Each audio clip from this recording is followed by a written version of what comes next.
Olá, pessoal. Muito bom dia. Sejam bem-vindos ao nosso webinar sobre servoacionamentos ou inversores de frequência, onde e qual utilizar.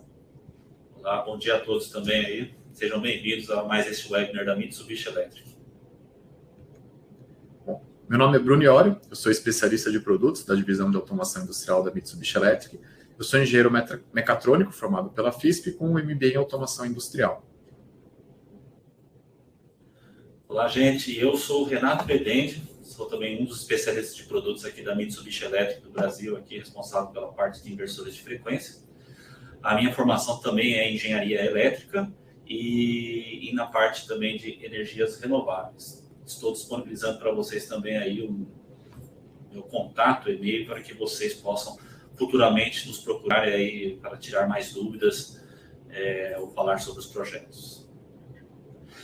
Vamos agora passar para vocês um mini questionário para conhecer o perfil de todos os ouvintes deste webinar. Então, pediria que vocês respondessem rapidamente para que possamos dar continuidade ao nosso webinar.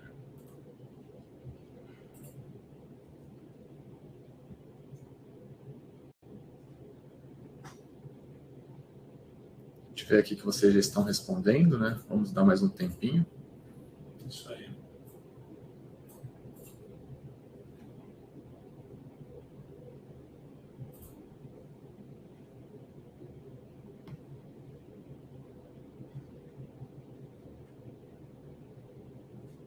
Ok, então.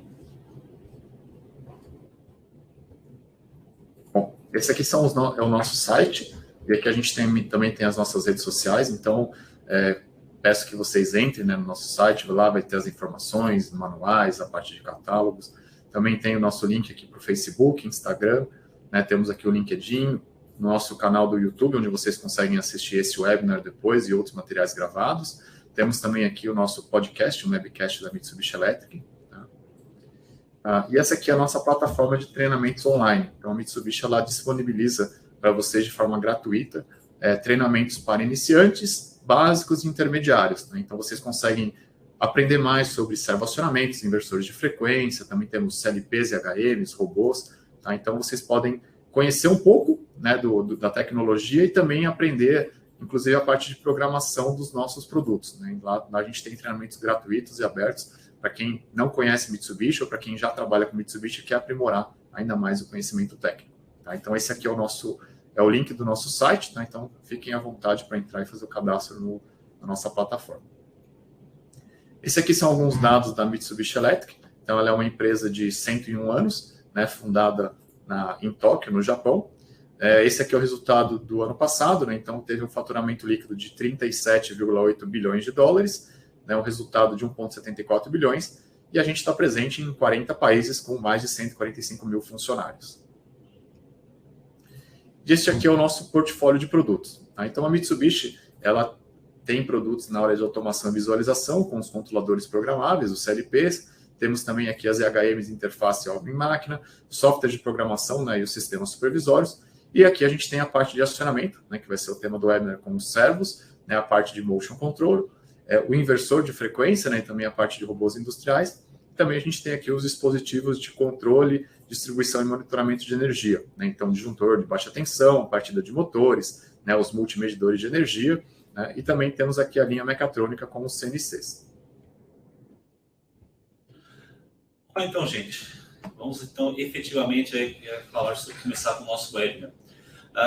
Esse é o webinar que nós iremos tentar mesclar e mostrar as diferenças entre o inversor de frequência e o servoacionamento, né, o conjunto de servoacionamento com o servomotor, onde a primeira parte falaremos o que é o inversor de frequência, depois o Bruno irá falar com mais detalhes o que é o servoacionamento, e aí iremos finalizar o webinar com um comparativo tópico a tópico em cada um dos produtos, para aí sim facilitar vocês a decidirem o que é melhor para cada tipo de aplicação. Okay? Isso mesmo.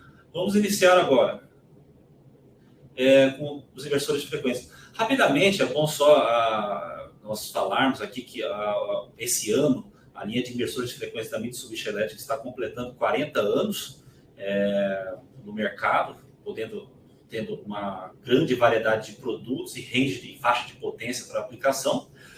A Mitsubishi Electric tem o grande diferencial de ser também um grande fabricante mundial, global, de componentes eletrônicos. Então, boa parte dos componentes que compõem os inversores do servoacionamento são fabricados pela própria Mitsubishi Electric, inclusive fornecendo componentes para outros fabricantes de acionamentos, tá?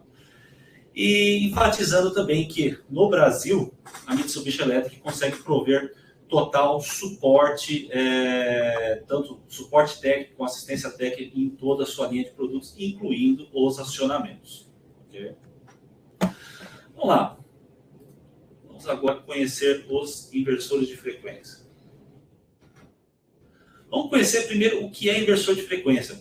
Lembrando que nós temos aí, que nem o Bruno já comentou, a nossa área de plataforma de EAD, onde vocês conseguem fazer cursos muito interessantes de inversores de frequência, desde a parte iniciante até nível intermediário e avançado. E conseguem ver com mais detalhes responder essa pergunta, o que é o inversor de frequência, né? O inversor de frequência nada mais é do que um dispositivo eletroeletrônico que tem a função de controlar a frequência e a tensão elétrica para um motor elétrico trifásico, né? Lembrando que a função de controlar a frequência tem por objetivo você ajustar a rotação do motor elétrico, e o controle da tensão elétrica traz como objetivo você controlar o torque final do motor elétrico, tá? Lembrando que o inversor de frequência tem a capacidade de acionar tanto os motores de indução, assíncronos, ou os motores síncronos. O inversor de frequência ele é composto por alguns circuitos internos, onde todos eles operando em conjunto formam um inversor de frequência ou conversor de frequência, onde basicamente o inversor de frequência ele obrigatoriamente precisa ser alimentado, e na maioria dos casos ele é alimentado por uma rede CA, né, de corrente alternada, na maioria dos casos também trifásica, mas existem muitas aplicações com alimentação monofásica ou bifásica, onde ele precisa ter um circuito retificador de entrada, ou conversor CACC, né, como também pode ser chamado, que tem essa função basicamente de converter a tensão em corrente alternada para uma tensão em corrente contínua, né, onde a corrente flua somente em um único sentido. Como um inversor de frequência é um equipamento que também tem internamente um banco de capacitores, ou nós também chamamos um link CC, formado por banco de capacitores.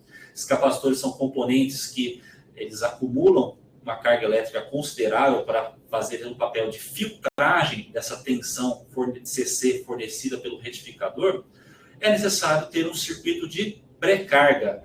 O que é o circuito de pré-carga? Nada mais é um circuito que faz a carga dos capacitores de forma suave, para que não haja uma sobrecorrente na entrada do inversor de frequência, e com isso desarmes, queima de fusível, desligamento não esperado de disjuntores, para que o sistema funcione corretamente.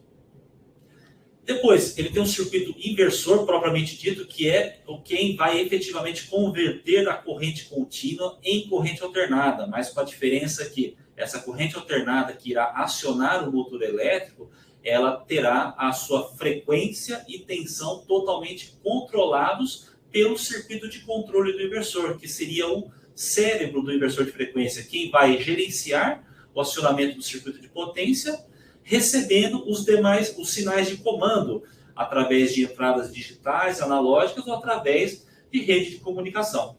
Okay?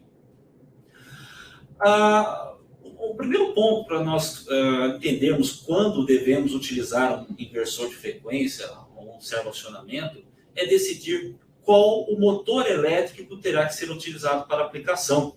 Tá?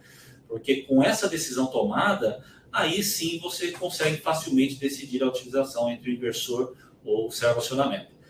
Para o inversor de frequência, ele consegue abranger um nível de aplicações mais amplo.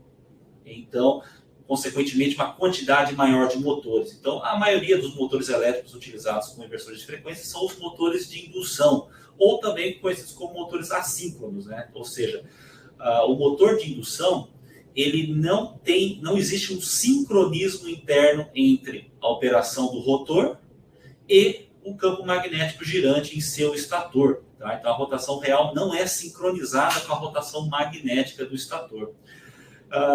Então, com isso, você verá o motor de indução ter uma faixa de potência muito mais ampla, né, do que os servomotores, e atendendo a aplicações mais diversas e também aplicações mais pesadas, né? Principalmente pelo fato também dele ter uma precisão menor do que o servomotor, e com isso ele ser utilizado nas aplicações mais brutas, como bombas, ventiladores, compressores e por aí vai. O motor elétrico de indução, você pode encontrar ele tanto em baixa tensão quanto em média tensão. Obviamente que aqui na Mitsubishi nós focamos mais os projetos em baixa tensão devido à nossa linha de produtos. Tá? O motor de indução é interessante saber que ele tem basicamente os seus principais dados técnicos disponíveis impressos em uma placa instalada ao seu corpo.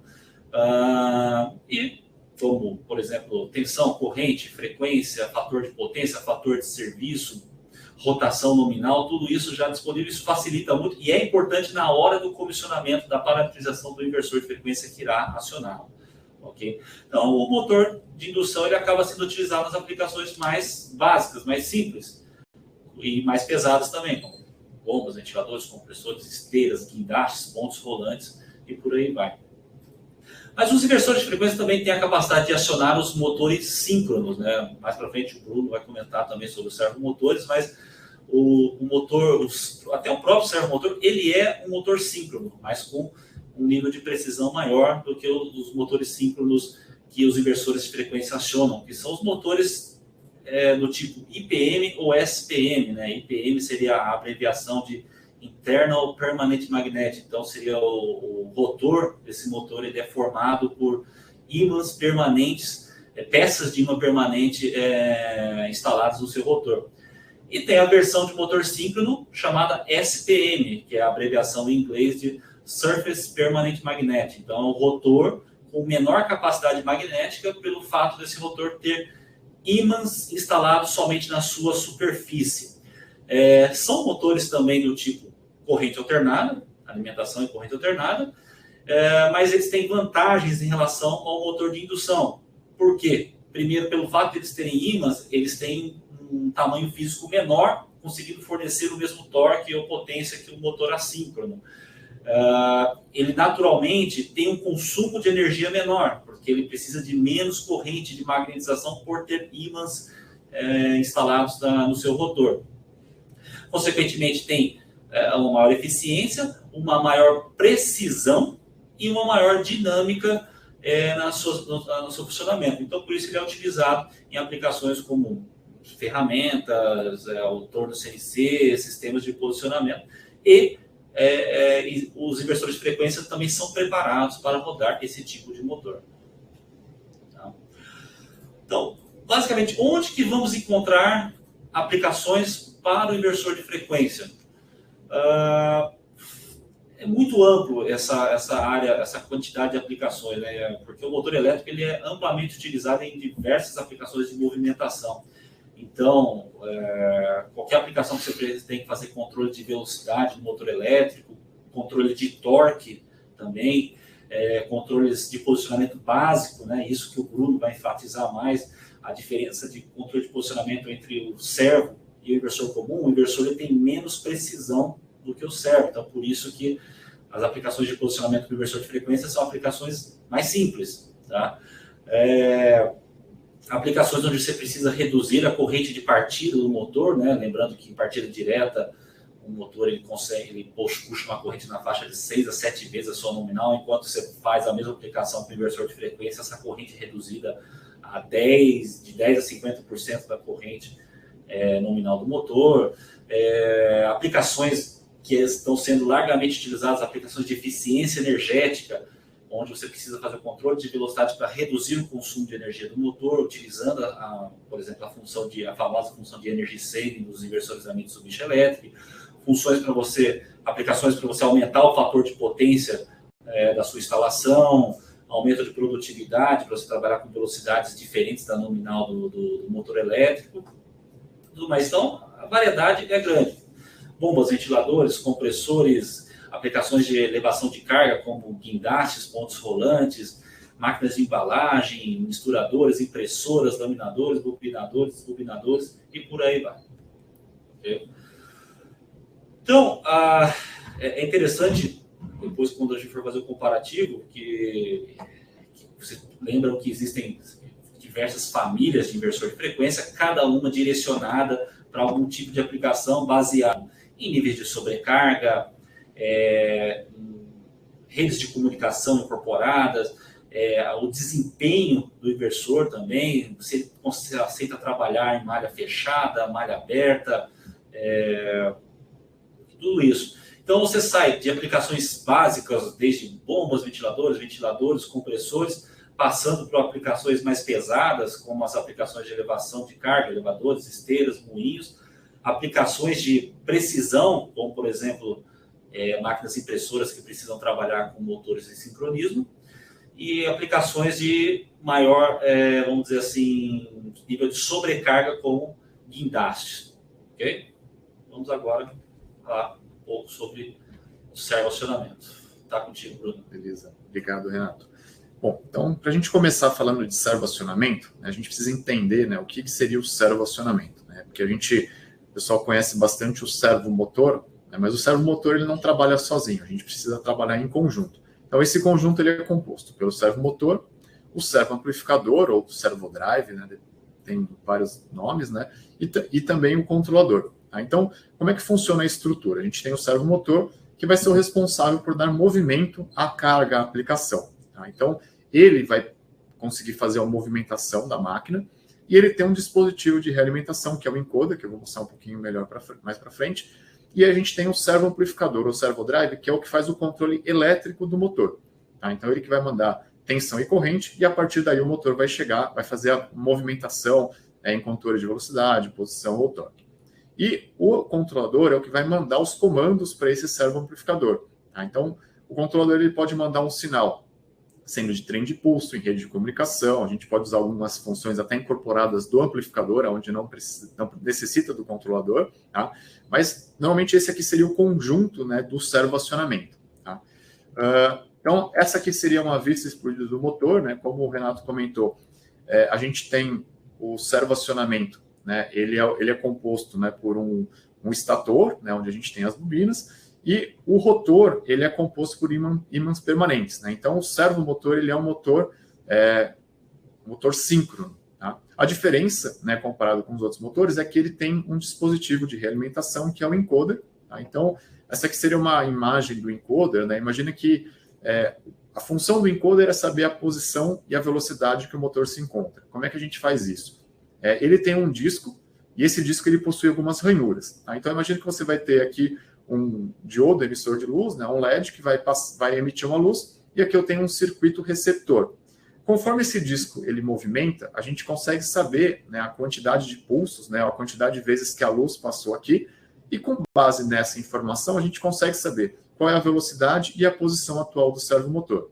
Então essa é a grande diferença com relação aos outros tipos de motores, é que a gente tem o dispositivo do encoder de realimentação, que permite a gente trabalhar com um posicionamento muito mais preciso. Com relação ao circuito do servoamplificador, né, a parte de potência, ela é equivalente ao inversor de frequência. Então, a gente também tem, né, o circuito retificador, o link CC, né, os capacitores, né, a gente tem a parte de GBTs na saída. Né, então, o princípio de funcionamento do servodrive, o servoamplificador, para o inversor de frequência, a parte elétrica, eles são muito equivalentes, né, muito parecidos em termos de componentes, né, inclusive.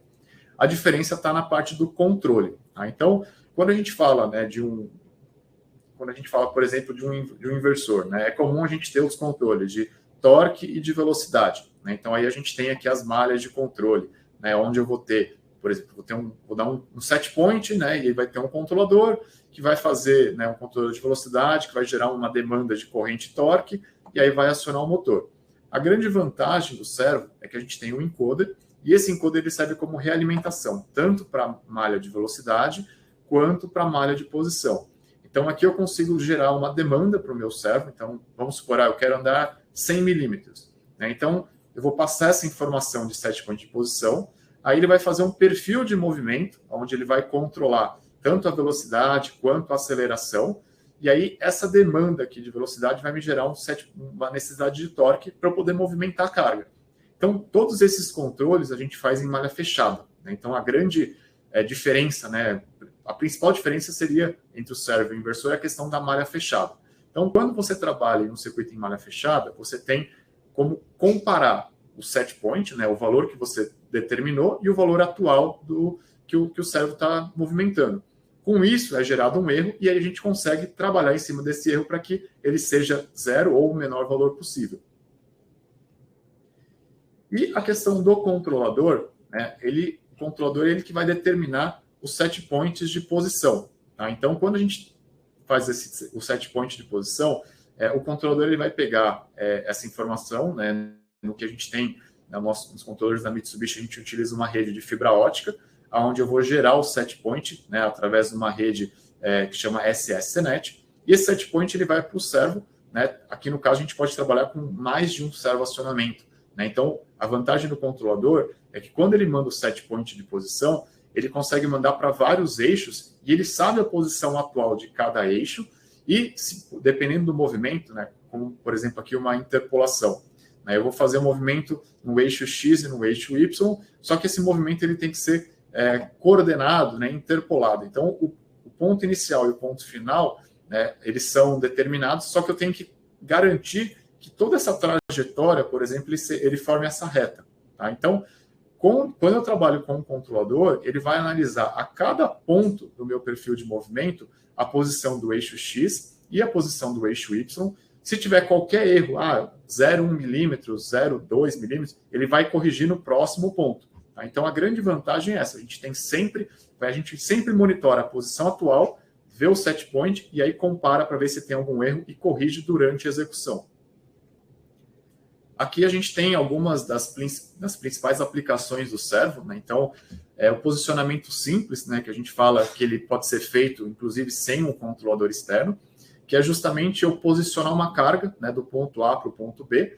Então, eu vou determinar qual que vai ser a distância que vai ser executada, vou determinar quais são as velocidades e as rampas, né, em tempos de aceleração e desaceleração, e ele vai executar o movimento. Né? Então, seria um eixo individual, onde ele vai fazer um avanço e um retorno, por exemplo, que seria um posicionamento simples. Tá? Por que simples? Porque o servo acionamento, né, o controlador, ele consegue fazer outros movimentos mais avançados, né, que normalmente a gente não vê com o inversor. Tá? Então, esse também seria um diferencial. Que seria, por exemplo, uma interpolação de eixo, muito comum em máquina-ferramenta, em CNCs, né, em algumas outras aplicações. O que seria uma interpolação? Imagina que você tem 2 ou mais eixos, né, por exemplo, 2, 3, 4 eixos, e eu preciso determinar um ponto de origem e um ponto final. Só que nesse movimento, eu tenho que controlar a trajetória. Então, por exemplo, aqui eu tenho a interpolação linear. Né? Então, eu tenho 3 coordenadas, imagina que um CNC, né, uma furadeira, onde eu tenho que movimentar a mesa em X, Y, e aqui eu tenho o eixo Z, que vai determinar a profundidade. Então, eu quero fazer um movimento onde eu vou controlar as 3 coordenadas simultaneamente. Então, eu consigo fazer isso utilizando o servo e o controlador, que vai garantir cada ponto, né, dentro dessa trajetória, ele seja controlado, né, e se tiver algum erro, ele vai corrigir de forma bem dinâmica. E a gente também tem aqui as interpolações circulares. Né? Então, eu vou com 2 eixos, né, um X e Y, eu consigo fazer uma circunferência, um arco, um semicírculo. Tá? Então, são exemplos de movimento com interpolação. A gente também tem o sincronismo, que é muito usado nas aplicações de servo-acionamento. Então, o sincronismo, eu vou determinar um eixo como referência, né, que seria um eixo mestre, e aí eu tenho um eixo seguidor, que ele vai seguir esse movimento. Tá? E esse movimento ele pode ser exatamente o mesmo, eu posso colocar uma relação, né? Então, para cada uma volta do meu eixo mestre, o meu eixo seguidor vai dar 2 voltas, 10 voltas, meia volta. Então, isso daí seria uma relação de sincronismo. E aí eu tenho, né, dentro do controlador, outros recursos. Eu posso sincronizar um eixo com um encoder externo, né? Então eu tenho um outro encoder que vai ser como referência. Eu posso sincronizar um eixo, né, um servomotor, com um eixo virtual. Então eu consigo trabalhar com um eixo virtual que o controlador vai gerar as coordenadas e a partir dessas coordenadas o eixo real ele vai ser utilizado, né? Então a gente tem esse conceito em diversas máquinas, por exemplo, máquinas de embalagem também. E por último, né, do tipos de movimento, né, de aplicações, seria o câmbio eletrônico, né? Então o câmbio eletrônico, ele segue, né, o perfil que foi muito utilizado, né, em conceito do câmbio mecânico, onde eu tenho um movimento rotativo de 0 a 360 graus. Em determinado momento, eu tenho um movimento linear, né? Então aqui na ponta do câmbio, eu tenho esse deslocamento aqui dessa haste. Então, este movimento eu consigo replicar de forma eletrônica, e aí eu vou fazer esse movimento através do meu controlador e do meu servo. E aqui a gente tem, né, as principais aplicações, né, onde vai servoacionamento. Então, aqui a gente tem na parte de embaladoras, as flow packs. Então, por exemplo, aqui tem diversos eixos. É muito comum a gente usar o conceito de mestre virtual, de um eixo virtual, para sincronizar todos os eixos. Tá? A gente também tem na parte de envasadoras, né, impressoras, onde a gente tem que sincronizar as cores, né, onde tem um tempo muito curto de sincronismo, né, a gente precisa trabalhar com velocidades altas, né. É outro ponto interessante também, né, com relação ao motor de indução e o servomotor, é que o servomotor ele consegue trabalhar com velocidades acima de 6.000 RPM de forma contínua, né, e também ele consegue trabalhar em aplicações de menos de 1 RPM sem ter nenhum problema de aquecimento. Então, a dinâmica do movimento do servo ela é bem ampla, né. Então, a gente tem também aqui as facas rotativas, embaladoras, né, a própria CNC, também existem aplicações de servoprensas, tá? Isso aí. Bom, então aqui a gente tem agora uma tabela comparativa, né, para tentar pegar esses principais pontos que a gente apresentou, né, e fazer uma equivalência entre o servoacionamento, né, e o inversor de frequência. Tá?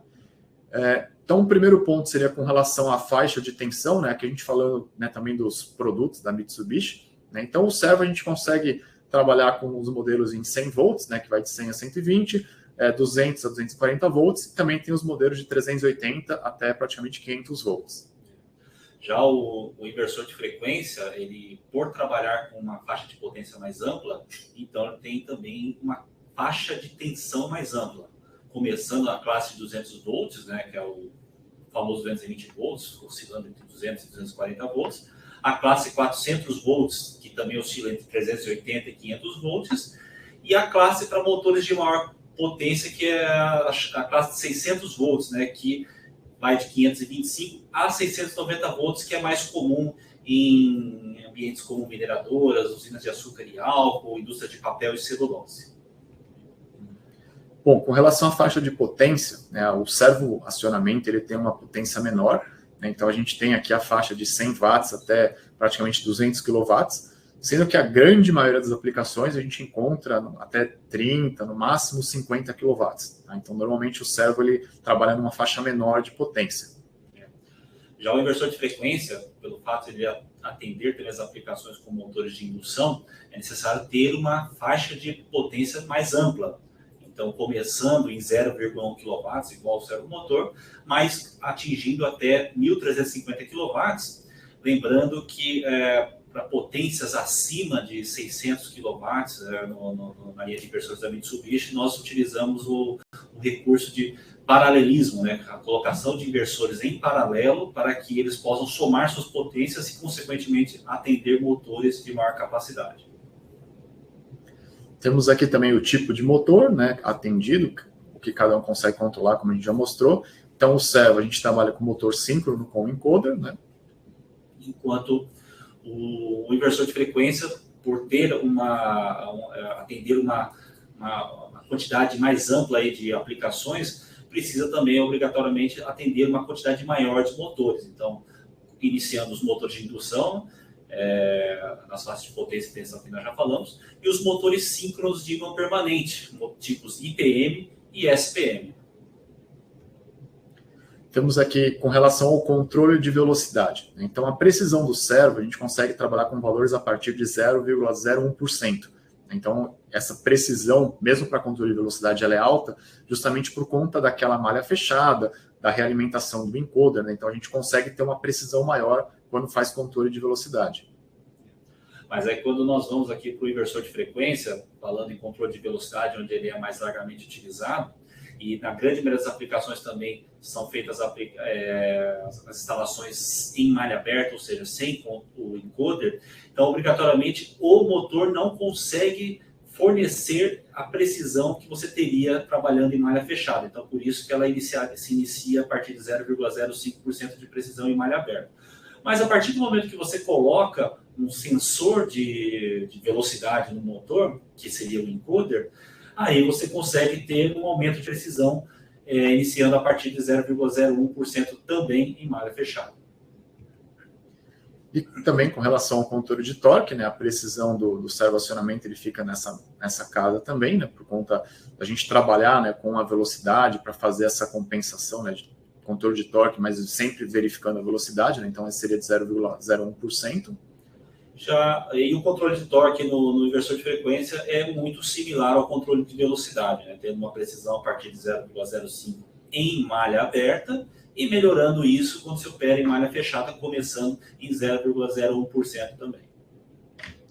Bom, e né, com relação ao controle de posicionamento, né, que é a grande vantagem, né, as principais aplicações do servo para controle de posicionamento, aqui a gente tem como trabalhar com 5 milionésimos de grau. Né? Então, assim, se a gente for pegar os nossos encoders, né, a gente tem a família do MRJ5, por exemplo, ele tem um encoder com uma resolução de 67 milhões de pulsos por volta. Né? Então, a gente tem uma precisão muito grande, né, com relação à parte do servomotor. E aí, conforme a gente comentou aí nos slides anteriores, né, como o foco do inversor de frequência é mais o controle de velocidade, atendimento dos motores de indução, mesmo eles tendo o controle de posicionamento, ele acaba sendo voltado para as aplicações mais simples. E nesse comparativo fica bem nítido isso, né? A precisão que o inversor de frequência consegue dar, primeiro tem o seu limitante de estar trabalhando com um motor de indução.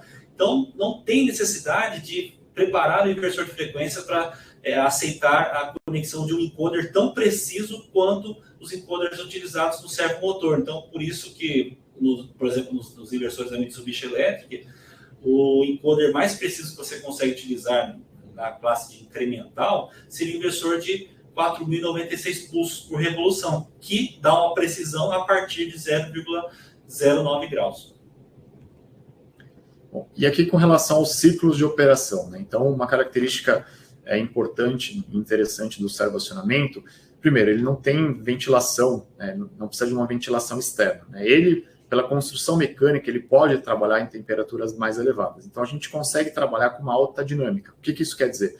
A gente consegue trabalhar com o servo numa velocidade, então ele vai iniciar o movimento em 100 RPM. Ele consegue dar um pico, por exemplo, chegar em 6.000 RPMs e depois voltar para 100. Ele consegue ficar fazendo esse pico, né, diversas vezes por segundo, não é nem por minuto. Então, a gente consegue sair da velocidade zero, ir para a máxima, ou inverter o sentido. Né? Então, a gente consegue trabalhar com uma dinâmica muito grande. Justamente por conta da construção, de ter o ímã permanente, de você trabalhar com encoder. Então, você tem essa pressão, você consegue fazer essas mudanças drásticas. E a questão de aquecimento também, né? Tem a dissipação, então assim, a gente não tem problema de trabalhar em velocidade baixa. Né? Então, se eu tiver que trabalhar com 0,1 RPM de forma constante, eu posso trabalhar que eu não vou ter um sobreaquecimento por conta disso. E também a gente tem a questão da sobrecarga. Né? Então, o servo ele tem o seu torque nominal, mas o amplificador, né, e o servomotor ele consegue trabalhar com um torque de até 300% de sobrecarga.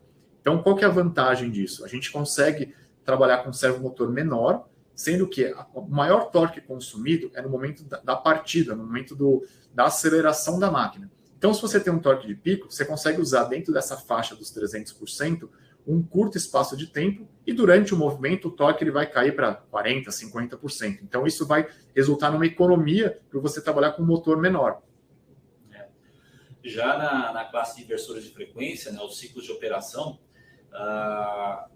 você seleciona o ciclo de operação, o tipo de inversor de frequência, cada família pode oferecer um nível de sobrecarga diferente baseado na aplicação que você vai utilizar. Então, se formos trabalhar com aplicações leves, bombas, compressores, você pode dimensionar um inversor que tem um baixo nível de sobrecarga, que nós falamos aqui internamente do módulo super leve, que é o módulo SLD, ou super loadante, que consegue fornecer uma sobrecarga de somente 110% durante 1 minuto. Se a carga for um pouquinho mais pesada, como por exemplo um ventilador, um exaustor, aí é recomendado se selecionar o drive no modo leve, o modo LD, ou Low Dutch, que fornece 120% por 60 segundos. Agora, se vamos trabalhar com cargas de aplicação de movimentação de sólidos, como esteiras transportadoras ou até guindastes, pontos rolantes, aí podemos colocar no modo normal, que nós chamamos de modo ND, que pode ofertar 150% por 60 segundos, ou seja, 50% a mais da corrente nominal durante 1 minuto. Ou se tem aplicações extremamente pesadas, como, por exemplo, bambures, trituradores, aí você pode dimensionar o inversor pelo modo HD, ou Heavy Duty, que é o modo extremamente pesado, que consegue oferecer 200% de sobrecarga durante 60 segundos. Bom, e por fim, né, com relação à precificação, né, acho que é um dos fatores, né, que todo mundo avalia na hora de iniciar, especificar uma solução, o servoacionamento ele tem um preço relativamente alto quando comparado com o inversor de frequência. Primeiro porque a gente, quando fala de servo, a gente tem que analisar o conjunto, né? Então eu vou precisar de um servomotor, de um servoamplificador e também de um controlador. Então, esse conjunto, né, ele, financeiramente, ele tem um custo um pouco maior do que o inversor, mas assim, quando você vai comparar, né, as mesmas aplicações, né, a gente acaba, por exemplo, para uma esteira, né, muitas vezes fica caro, e se você não exige um grau de precisão, né, realmente a solução do servo ela não é mais adequada. Agora, quando você tem uma máquina que precisa fazer, por exemplo, uma impressora flexográfica, tem 15 eixos, né, então assim, no conjunto, na precisão, no produto que ela vai entregar, né, o custo ele acaba sendo diluído, né, então não é um impeditivo, né, porque a gente tem que comparar as duas tecnologias nas aplicações, né, de fato, né, porque só ver o valor em si acaba não correspondendo, né, às características do produto. Já em relação ao inversor de frequência, ele naturalmente ele tem um custo menor ou inferior em relação ao custo do servoacionamento, devido ao fato de ter um menor nível de precisão de operação, e porque também as suas aplicações não demandarem esse nível de precisão. E lembrando também que as aplicações com inversor de frequência, na maioria dos casos, se trata da utilização do motor de indução, que também é um motor com custo inferior ao servomotor. Okay? Sim. Bom, pessoal, então aqui por último, né, eu queria convidar vocês a visualizar, né, o nosso vídeo que está no YouTube, onde a gente faz esse comparativo, né, entre servoacionamento e inversor de frequência. Tá? Então aqui ficou o link, se vocês quiserem aproximar o QR Code para poder verificar lá no YouTube. Tá? Então fica o convite aí para assistir o nosso vídeo. Bom, acho que agora nós vamos aí disponibilizar para vocês uma pesquisa de avaliação para que vocês possam, sobre esse webinar, para que vocês possam responder aí rapidamente e aí com isso possamos estar sempre aprimorando os nossos próximos webinars. Okay? Então eu pediria que vocês todos respondessem para que possamos somente finalizar o nosso webinar.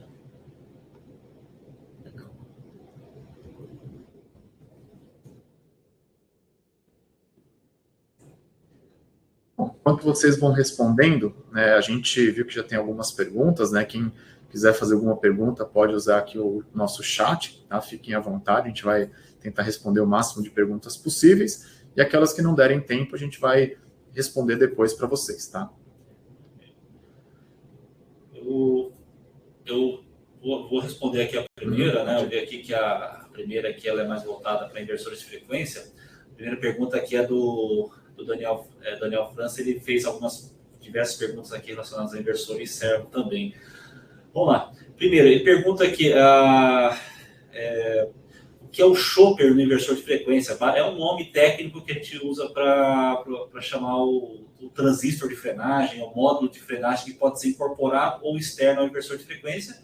E esse transistor de frenagem, ou chopper, aonde conectamos em série ou resistor de frenagem para as aplicações com um nível de desaceleração mais curto, bastante comum, tanto em servo quanto em inversores de frequência. Sim. Outra pergunta aqui foi qual o fator de potência quando se utiliza o inversor de frequência? Eu acredito que essa resposta serve tanto para inversores quanto para servos, porque a gente pode esquecer que o servo também é um inversor de frequência. Tá? Então, como inversor de frequência, ele possui um banco de capacitores interno, ele provém um nível de fator de potência mais elevado em relação ao fator do motor. Então, como a rede existe, quando você instala um inversor de frequência ou servo para acionar um determinado motor, a rede de alimentação ela vai enxergar o fator de potência do drive e não mais o do motor. Então, com isso, esse fator vai enxergar um fator de potência elevado, que sempre será um fator acima de 0,9, em média entre 0,92 e 0,94, 95, dependendo da carga do motor. Tá? Acho que... Tem uma pergunta aqui, né, com relação à servo, até o Lucas que mandou. Assim, além do encoder, é possível utilizar resolver em servomotores. Sim, a questão do dispositivo, né, que você vai usar para realimentação, ele acaba sendo determinado pelo fabricante. Então, a Mitsubishi, a gente trabalha sempre com encoders, né? Então, temos encoder absoluto, simultâneo, absoluto, multitâneo. Existem, né, outros fabricantes que trabalham com encoder incremental, com resolver, né? Então, isso vai ser determinado pelo fabricante. O resolver, né, ele já é um pouco mais antigo, né? Então, a resolução acaba sendo menor do que, por exemplo, o encoder absoluto, com uma resolução de 26 bits, por exemplo. Tá? Mas isso daí vai determinar muito o fabricante, né, do produto. Né? Dificilmente você vai comprar o servomotor o motor, né, e colocar o encoder separado. Né? Eles têm que ser equivalentes normalmente. Deixa eu só fazer um complemento aqui, que realmente, conforme o Bruno falou, é mais comum você ver servomotores antigos equipados com resolver. Tá? A Mitsubishi possui na sua linha de versões FR-A800, ela possui a placa de realimentação para resolver. Então, se você possui um servomotor com resolver, é possível fazer o acionamento com inversor de frequência sendo realimentado por resolver. Ok? Bom, acho que nós podemos aí finalizar por aqui. As demais questões, existem outras questões aqui, né, nesse webinar, 100% delas serão respondidas, nós iremos enviar as respostas por e-mail para todas as pessoas que enviaram. Vamos lá, somente um aviso antes de nós finalizarmos, como todos sabemos, mensalmente a Mitsubishi Electric faz webinars técnicos sobre diversos produtos ou aplicações. O próximo webinar será no dia 21 de junho, tá? No mesmo horário, às 9h30, e dessa vez será sobre a parte de robôs colaborativos ou industriais, que inclusive a Mitsubishi Electric fez o lançamento recente desse novo produto no seu portfólio. Okay? É isso aí, só agradecer, né? Muito obrigado pela participação de todos. A gente deixa aí o nosso contato, né, Bruno? Isso. Para contatos futuros, novas dúvidas, estamos à disposição, né, Bruno? Isso mesmo, pessoal. Muito obrigado aí pela disponibilidade, pelo tempo de vocês. Como a gente falou, esse é um conteúdo bem... chama bastante atenção, né? O pessoal tem bastante dúvidas, então ficam aqui os nossos contatos, caso vocês queiram ter mais informações. Lembrando que a gente tem o nosso canal, né, de treinamentos EADs, né? Então lá vocês conseguem aprender mais sobre o que é servoacionamento, o que é inversor de frequência, né? Inclusive a gente tem a parte de programação para vocês verem como é que funciona um, como funciona o outro, né? Além dos vídeos do YouTube, né? Esse webinar também vai estar gravado, vocês conseguem visualizar depois, e o vídeo que a gente gravou da diferença, né, entre servoacionamento e inversor de frequência. Então, pessoal, é isso. Muito obrigado aí, bom dia a todos. Muito obrigado, gente. Grande abraço.